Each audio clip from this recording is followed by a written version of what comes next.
Welcome back to Yesterday's Crimes, my amazing cornflakes. I'm your host, Martin, aka the Dyslexic Donkey.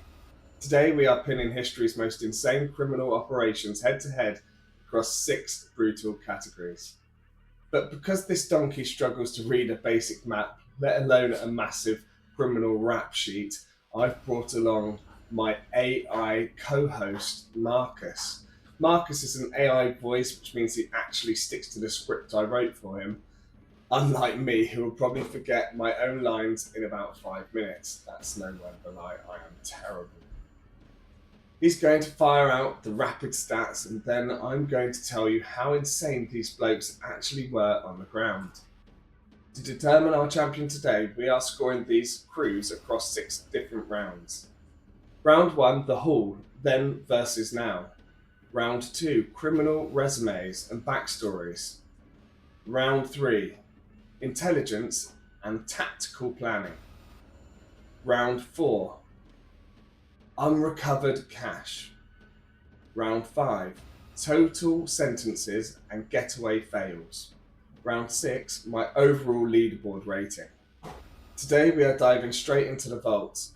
Team Brazil's Fortaleza Tunnel Gang versus Team UK Securitas Depot Crew.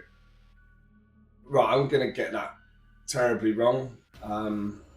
If there's any Brazilian people out there watching this, I'm sorry. I'm just a dyslexic donkey. And I've probably absolutely butchered that, and I apologise. Marcus, let's have a look at the card, mate. Round 1, the Hall.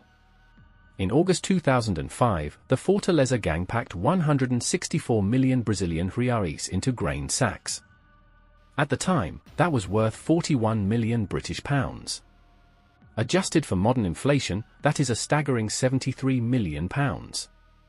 In February 2006, the Securitas crew hijacked a Bank of England repository in Kent, packing 53 million British pounds into a Renault truck. Today, with inflation, that hits a massive 87 million pounds, making it the largest cash robbery in British history. Team UK takes the opening point. 80 million pounds in cash. Cheers for that, Marcus. Let that sink in, my cornflakes. Now, look, the crazy part is the British crew actually left behind another 150 million simply because they run out of room in their getaway van. That's mental. Imagine being so rich from a robbery that you can look at 100 million and go, tell you what, we'll leave it. Absolute madness. Point to the UK. Round 2, criminal resumes. The UK crew was spearheaded by a man who wasn't just an elite fighter, but one of the most feared street legends in London, Leah Lightning Murray. Long before masterminding the heist, Murray built a reputation for unhinged violence. In July 2002, following UFC 38 at the Royal Albert Hall, a massive street brawl erupted outside London's exclusive China White nightclub. Murray got into a scuffle with the reigning UFC light heavyweight champion and global superstar, Tito Ortiz. According to witnesses, including UFC legend Matt Hughes, Murray stepped up and dropped Ortiz onto the pavement with a rapid combination of punches. 2 years later, in 2004, Murray went toe-to-toe with the future greatest of all time, Anderson Silva, at Cage Rage 8. Murray took the terrifying Brazilian the absolute distance, refusing to be finished and only losing via a hard-fought unanimous decision. Then, in September 2005, just months before the heist, Murray was ambushed at a birthday party in London. He was stabbed multiple times, with a blade puncturing his heart. He was clinically dead, but doctors miraculously revived him. With his fighting career ruined and holes literally punched through his chest, Murray immediately pivoted his terrifying focus to plotting the Securitas heist. His muscle included Lee Rusha, a violent street kickboxer, and Jetmir Bukpapa, an Albanian bouncer linked to international drug networks. The Brazilian crew countered with pure syndicate corporate power. Mastermind Antonio Talamão dos Santos recruited Moises da Silva, nicknamed the Big Armadillo, a legendary vault cracker who previously escaped a maximum security prison by digging a massive tunnel right under the guards' feet.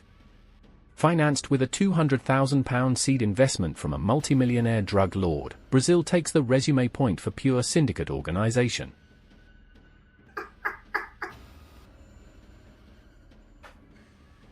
You honestly can't make this up, cornflakes. Lee Murray was a literal human weapon. Quick point about Lee Murray. I'm a huge mixed martial arts fan.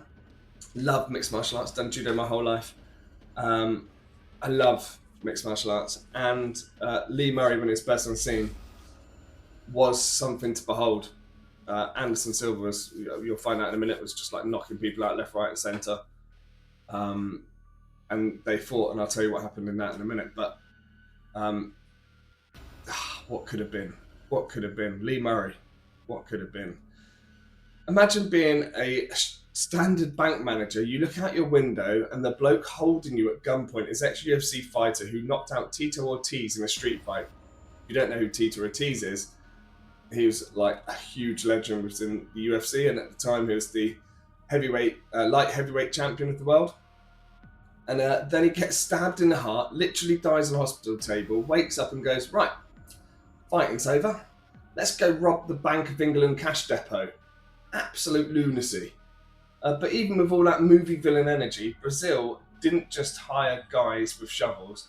They recruited the Big Armadillo, great name for a person by the way, who escaped prison by digging a tunnel. Brazil takes the point for pure professional resume. But Lee Murray is a top-tier lunatic. What a round. Nice. Round 3, Intelligence and Planning. The UK crew used inside reconnaissance and psychological terror. An inside worker used a belt-buckle pinhole camera to map the depot. The gang wore advanced latex face masks, used fake police vehicles, and bound 14 innocent workers in cages. The Brazilian crew used absolute stealth. Posing as a fake synthetic grass company, a 30-man team spent 5 months hand-digging a sophisticated 78-meter tunnel 4 meters beneath a major metropolitan avenue. Complete with lighting, ventilation, and mini-rail carts, they bypassed all seismic sensors and cut straight up through a meter of reinforced concrete into the vault. Brazil scores an elite 98 over the UK's 80. A 98 out of 100 for Brazil all day long. They literally set up fake businesses and wore matching uniforms and chatted to their local neighbours for 3 months while secretly carting away tons of dirt from underground. That's crazy. The British lads just put on some fake noses and pulled a bloke over on a motorway. Effective? Most definitely yes. But Brazil still takes the point for pure engineering genius. Round 4, the unrecovered cash. British police aggressively locked down Kent, intercepting over £21 million hidden in industrial trash bins, car trunks, and duffel bags within months. This left Team UK with a score of 60% unrecovered. The Brazilian gang scattered and laundered non-sequential notes into cash businesses and remote real estate instantly. Despite massive investigations, authorities have recovered less than 10% of the notes. A staggering £65 million remains completely missing, handing the point to Brazil. Round 4. Wow. This is crazy. 65 million, Marcus. You're telling me over £65 million are still missing? You let me know where it's missing, because I could really do with some of that. Just 1 million of it would do me. Actually, no, I'd probably need more, but yeah. The British boys left half their cash in garbage bins down an alleyway in Kent, but the Brazilian crew are probably sitting on a private island drinking champagne right now. Point to Brazil. That's mental. Round 5, Sentence Total and Fails. Fails destroyed both teams' endgames. The Brazilian gang bought luxury trucks with cash hours after the heist, creating an immediate paper trail. The sudden wealth also made them targets for rival kidnapping gangs, resulting in multiple murders. Ultimately, 119 people were prosecuted, totaling 130 years inside. The UK crew botched their getaway completely. They left depot blueprints in a public dumpster, abandoned a cash bag in a rental lot, and used a commercial hire van equipped with live GPS tracking. British judges threw the book at them, handing down an astronomical 160 collective years in prison. Round 5. 160 years combined for the British boys. Let's talk about this, because they completely bottled their endgame. You've just pulled off the biggest cash heist in UK history. And how do you get caught? You use a vehicle rental company that had GPS tracking on all their vans. Come on. You've done all the hard work. You've done everything. And then you use a company that track your vehicles. That was a huge mistake. Wow. Okay. So you managed to bypass an elite security facility, but you got taken down because you didn't know how a rental car worked. This dyslexic donkey might struggle to remember his lines, but even I don't use a tracked vehicle as a getaway ride. The final verdict. Team UK's brutal, record-breaking £87 million haul earns the Securitas Depot crew a respectable rating of 84 out of 100. But Team Brazil's flawless underground engineering, combined with the fact that 90% of their multi-million-pound cash mountain was never found, secures them an unstoppable score of 91 out of 100. The Banco Central Burglary wins episode 1 of yesterday's crimes versus the stats. The UK had the bigger pile of cash, but you can't beat a 70-metre tunnel with built-in air conditioning, can you? Conditioning. We want to stay nice and cool whilst we're robbing the bank. I think that's perfectly fine. A quick thank you to Marcus for helping out on this video. Alright, my cornflakes, you know the drill. Go down in the comments and tell this colourblind donkey if Marcus and he got all the stats right. Not sure. We'll have to wait and see. Did I score the British boys too low on brains, or did Brazil deserve literally 100 for keeping that money hidden? That's insane. Smash the subscribe button to officially join the Cornflakes Bowl, and let me know which 2 legendary heists you want to see in the next battle.